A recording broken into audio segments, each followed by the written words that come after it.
ചന്ദ്രനിൽ പോയാലും അവിടെ ഒരു മലയാളി ചായക്കട നടത്തുന്നുണ്ടാകുമെന്ന് നമ്മൾ സ്ഥിരമായി കേൾക്കാറുണ്ട്. ഒരു പരിധിവരെ ആ പ്രയോഗം ശരിയുമാണ്. മലയാളി ഇല്ലാത്ത ലോകമെന്ന് ചിന്തിക്കാൻ പോലും ആകില്ല. മാത്രമല്ല, എവിടെയെങ്കിലും അവിടുത്തെ ഒരു പ്രധാന സ്ഥാനത്ത് ഒരു മലയാളിയെങ്കിലും ഉണ്ടാകും. അങ്ങനെയൊരു വാർത്ത കഴിഞ്ഞ കുറച്ചു നാളുകളായി പ്രവർത്തിക്കാൻ തുടങ്ങിയിട്ട്. മറ്റൊന്നുമല്ല, ചാൾസ് രാജാവിന്റെ അസിസ്റ്റന്റ് പ്രൈവറ്റ് സെക്രട്ടറിയായി കാസർഗോഡ് സ്വദേശിനി എത്തിയെന്നുള്ളതാണ്. ബ്രിട്ടനിലെ ബിർമിംഗ്ഹാമിൽ കാസർഗോഡ് നിന്നും കുടിയേറി താമസിക്കുന്ന മലയാളി കുടുംബത്തിലെ അംഗമായ മുന ഷംസുദ്ദീനാണ് ചാൾസിന്റെ അസിസ്റ്റന്റ് പ്രൈവറ്റ് സെക്രട്ടറിയായി പ്രവർത്തിച്ചു വരുന്നത്.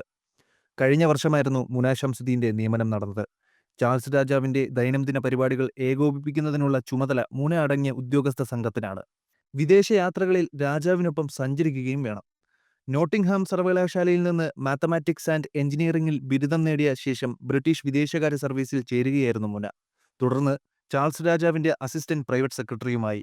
UN ഉദ്യോഗസ്ഥനായ ഡേവിഡാണ് മുനയുടെ ഭർത്താവ്. കാസർഗോഡ് തളങ്കര തെരുവത്ത് ഹാഷിം സ്ട്രീറ്റിലെ പരേതനായ ഡോക്ടർ പുതിയപുരയിൽ ഷംസുദ്ദീന്റെയും ഷഹനാസിന്റെയും മകളാണ് മുന. മുനയുടെ പിതാവ് കാസർഗോട്ടെ പ്രമുഖ അഭിഭാഷകനായിരുന്ന പരേതനായ അഡ്വക്കേറ്റ് അഹമ്മദിന്റെയും സൈനബിയുടെയും മകനാണ്. US-ലും ബ്രിട്ടനിലും സൗദി അറേബ്യയിലും പ്രവർത്തിച്ച ഷംസുദ്ദീൻ ബ്രിട്ടനിലെ ബിർമിംഗ്ഹാമിൽ കുടുംബസമേതം സ്ഥിരതാമസമാവുകയായിരുന്നു.